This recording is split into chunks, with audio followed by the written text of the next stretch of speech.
Hello my friends, my name is Operator Starsky and today is day 584 of the unprovoked Russian invasion.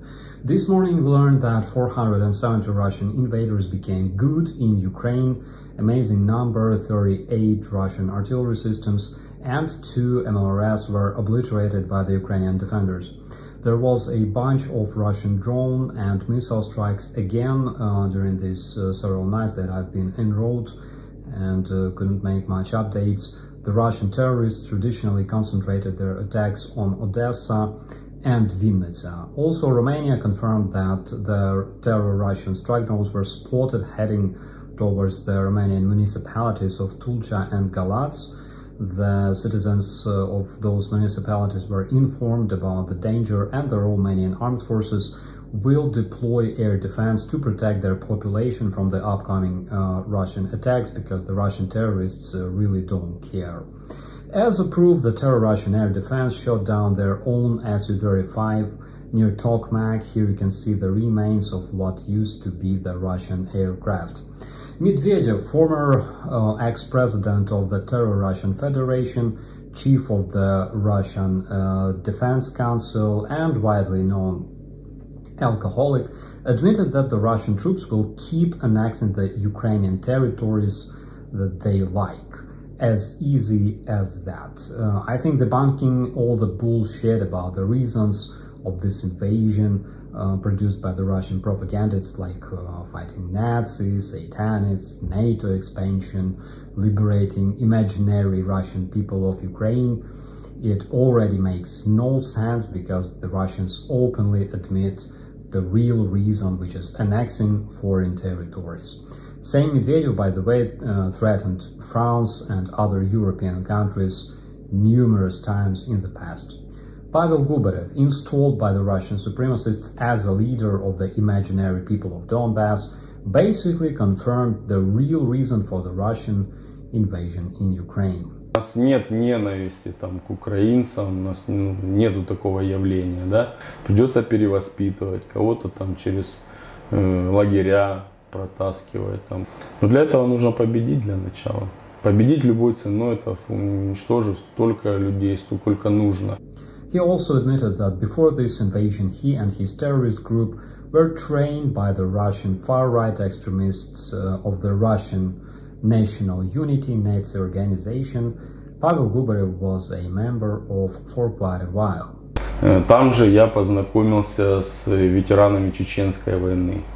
Вот, это тоже были выдающиеся военные, разведчики, разные люди, которые в том числе передавали нам навыки и опыт организации военных подразделений, боевых подразделений. Все это проходило в военно-полевых лагерях в Белгородской области. Several other prominent Russian politicians and authorities also were members of this Nazi organization, like, for example, Rogozin, former chief of the Russian space program. As it usually happens with Russian propagandists, they project their own shit on other people. First, they prepare terrorists in the Nazi camps, and then they make up, those extremist Nazi Ukrainian camps and everything else. You've heard from sphincters like Scott Ritter, David Smith, Tucker Carlson, and other assholes. And now my favorite topic that you've been waiting for, the Russian cringe. The Russian propagandists made a video allegedly at the Crimean apartment of First Lady Olena Zelenska, abandoned 10 years ago, where her Russian passport was found hidden in the Louis Vuitton purse. Apparently, First Lady not only knows how to pick good brands, but she can also travel in time, because the photo in her Russian passport perfectly matches her Facebook photo made 10 years later in 2023. Now, if somebody tells me everybody does propaganda, seriously, get some help, because if you think it's normal, you're either a Russian or you are infected with the Russian mindset, because this is exactly how the state shit with 8 years of dumping bombas, biolabs, 10,000 Ukrainian soldiers given up to the Russian army, 100 leopards destroyed by a mob of local alcoholics of Murmansk. This is how they stage every single Russian media report. Two Russian comments were selected for the nomination called cringe as fuck. This individual says that in 2014, the people of Crimea, occupied by the Russian regular army, voted to roll back the constitution of Ukraine of the 1992.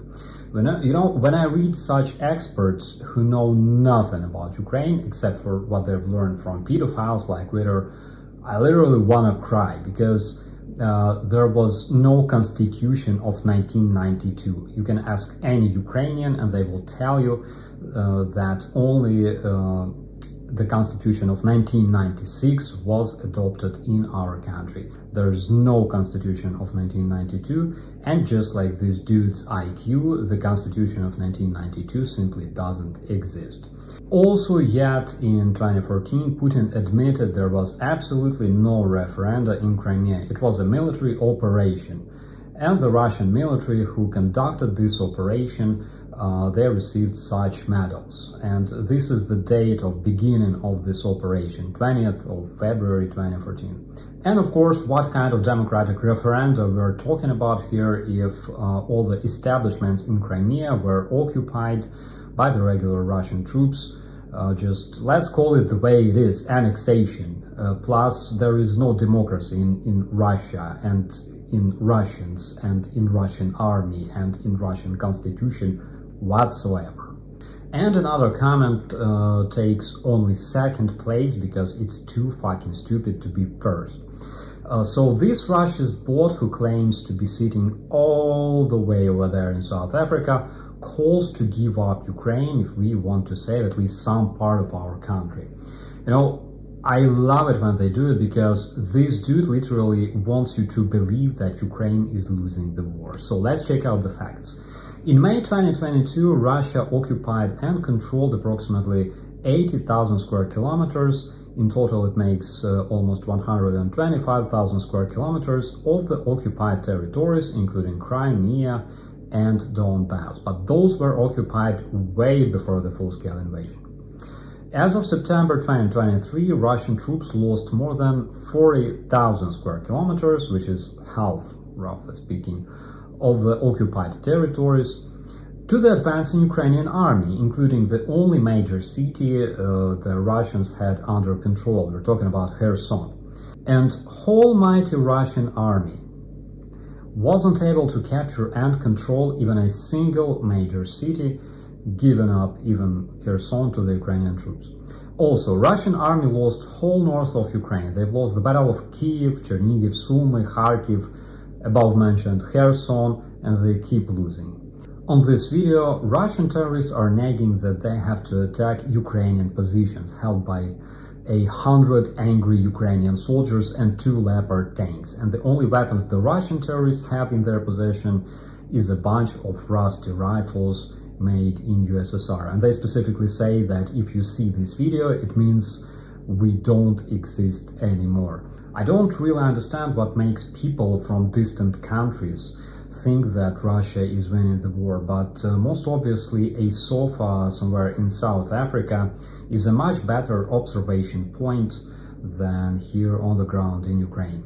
And some more good news for you all guys. These 2 Ukrainian paratroopers spent 584 days on the occupied territories, hidden from Russians and cared for by the local Ukrainians. They were brought back home as a result of the special operation conducted by the Ukrainian Navy and the military intelligence.